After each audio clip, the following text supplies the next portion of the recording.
दोस्तों एक छोटा सा गेम खेलते हैं। गेम कुछ यूँ है कि अभी मैं आपको कुछ कंपनीज के लोगो दिखाऊंगा।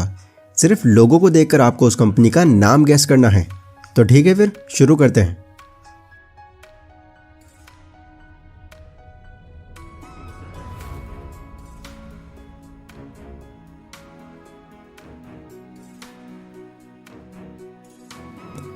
ओके, तो इन 10 में से कितने गेस किया आपने?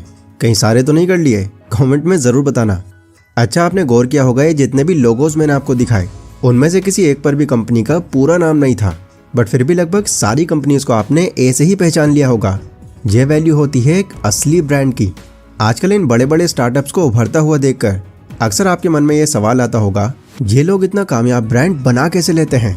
मैं अगर मार्केट में उतर रहा हूँ तो मैं कैसे खुद का ब्रांड आगे ला सकता हूँ? या एक ब्रांड का होना इतना भी ज़रूरी क्यों है? तो आज आपके इन सारे सवालों के जवाब मैं आपको दूंगा, और ना सिर्फ जवाब दूंगा बल्कि ये भी बताऊंगा कि अगर आपको खुद का एक ब्रांड बनाना है तो ये आप कैसे कर सकते हो।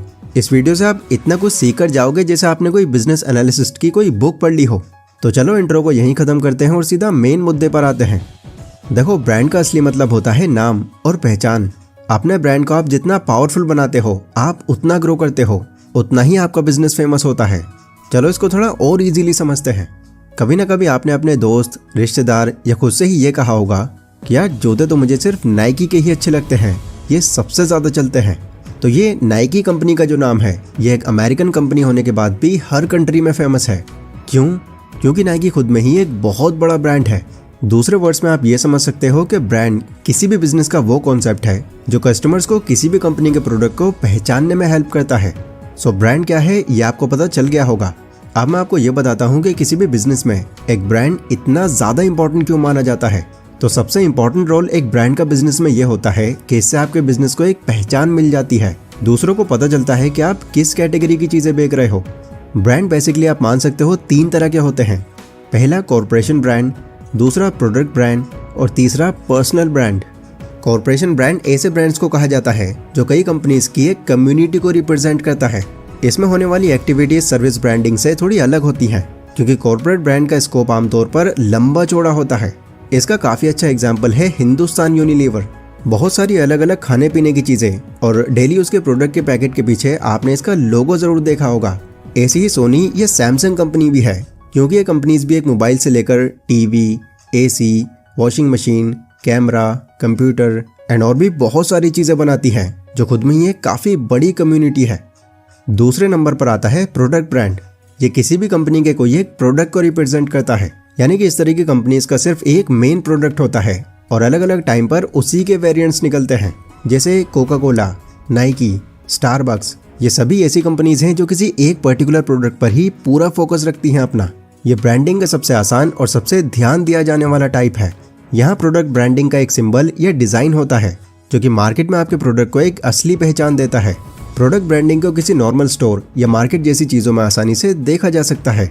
यहाँ ये प्रोडक्ट्स बड़े ही यूनिक तरीके से बाकी अलग प्रोडक्ट से बिल्कुल डिफरेंट ही डिज़ाइन में होते हैं। इस ब्रांडिंग को अपनाने से पहले कुछ बहुत ही ज़रूरी एलिमेंट्स हैं जिनका खास ध्यान रखना होता है हमें, जिसमें logo, design, name, description, unique packaging, trustable messages, customer support, ये सब शामिल हैं। ये सभी कस्टमर्स के साथ इमोशनली अटैच होने में काफ़ी बड़ा रोल प्ले करते हैं। जैसे आप मैकडॉनल्ड्स नाम के ब्रांड को बाखूबी जानते होंगे। इनका ये इस तरह का लोगो आपको इनके हर पैकेट में देखने मिलेगा, जो कि एक बड़ी पहचान है इनकी। अब फाइनली बात करते हैं ब्रांड के तीसरे टाइप यानी कि पर्सनल ब्रांड के बारे में। पर्सनल ब्रांड का मतलब किसी भी फेमस इंसान से होता है जो अपनी अचीवमेंट्स, एक्टिंग स्किल्स या फिर अपनी पर्सनैलिटी के बेस पर बनता है। आपने अपने टीवी या मोबाइल पर इस तरह के कई एड्स देखे होंगे जिसमें शाहरुख खान, अक्षय कुमार, विराट कोहली, सलमान खान एंड और भी कई फेमस सेलिब्रिटीज आपको किसी प्रोडक्ट को प्रमोट करते हुए दिख जाएंगे, जहां इन लोगों को सिर्फ एक ऐड करने के लाखों करोड़ों रुपए मिल जाते हैं, क्योंकि इन लोग का जो फैन बेस है वो बहुत ज़्यादा बड़ा है। तो यहाँ पर इनको जो पसंद करते हैं कंपनीज को पता है कि ये उन पर आसानी से भरोसा कर लेंगे। सीधे वर्ड्स में आप ये समझ सकते हो कि जहाँ पर लोगों के पास पब्लिसिटी होगी, बिजनेस भी वहीं होगा, और जहाँ बिजनेस होगा वहाँ इस तरह के खुद में ही एक ब्रांड कहलाए जाने वाले लोगों की बहुत ज़्यादा वैल्यू होगी। अब देखो, ऐसा नहीं है कि पर्सनल ब्रांड सिर्फ इन्हीं लोगों को कहा जा सकता है। पर्सनल ब्रांड आप भी हो, मैं भी हूँ, दुनिया का हर इंसान है। बस आपके इस पर्सनल ब्रांड की वैल्यू कितनी होगी यह आपकी सक्सेस और अचीवमेंट पर डिपेंड करता है। तो आई होप एक ब्रांड के सारे बेसिक्स आपको अच्छी तरह से क्लियर हो गए होंगे। अब सबसे इम्पोर्टेंट बात करते हैं कि अगर हम अपना एक पावरफुल ब्रांड बनाना चाहें तो वो हम कैसे कर सकते हैं। तो देखो, एक वैल्यूबल ब्रांड बनाने से पहले ये 6 एलिमेंट्स हैं जिन पर बहुत ध्यान रखना है आपको, क्योंकि अगर आप इन 6 एलिमेंट्स के थ्रू अपना ब्रांड बनाते हो तो ना सिर्फ वो पावरफुल होगा या ग्रोइंग होगा, बल्कि काफी लंबे टाइम तक वो मार्केट के अंदर स्टैंड भी कर पाएगा। तो नंबर 1, ब्रांड वॉइस। आपके ब्रांड की जो आवाज़ है वो क्लियर होनी चाहिए, यानी उस आवाज़ को सुनकर ऐसा लगना चाहिए कि यार वाकई में दम है इस आवाज़ में। Number 2, brand identity. आपका ब्रांड बाकी सभी ब्रांड से बिल्कुल यूनिक होना चाहिए, जिसमें आपके ब्रांड का नाम, उसकी पहचान सबसे हटकर और सबसे अलग होनी चाहिए, और इसमें कुछ ऐसी अट्रैक्शन होनी चाहिए जो लोगों का ध्यान आसानी से अपनी तरफ खींच ले। Number 3, brand promise. सबसे ज़रूरी पॉइंट, आपका ब्रांड लोगों से जो वादा कर रहा है वो वादा पक्का होना चाहिए। ये वादा घड़ी डिटर्जेंट जैसा ना हो कि पहले इस्तेमाल करें फिर विश्वास करें। ज़्यादा लोग आपके ब्रांड से तभी जुड़ते हैं जब वो ये देखते हैं कि आपका प्रोडक्ट या आप जो भी क्लेम कर रहे हो वो एकदम जेन्युइन है। Number 4, brand values. Brand value आपके ब्रांड की मॉनेटरी वैल्यू है।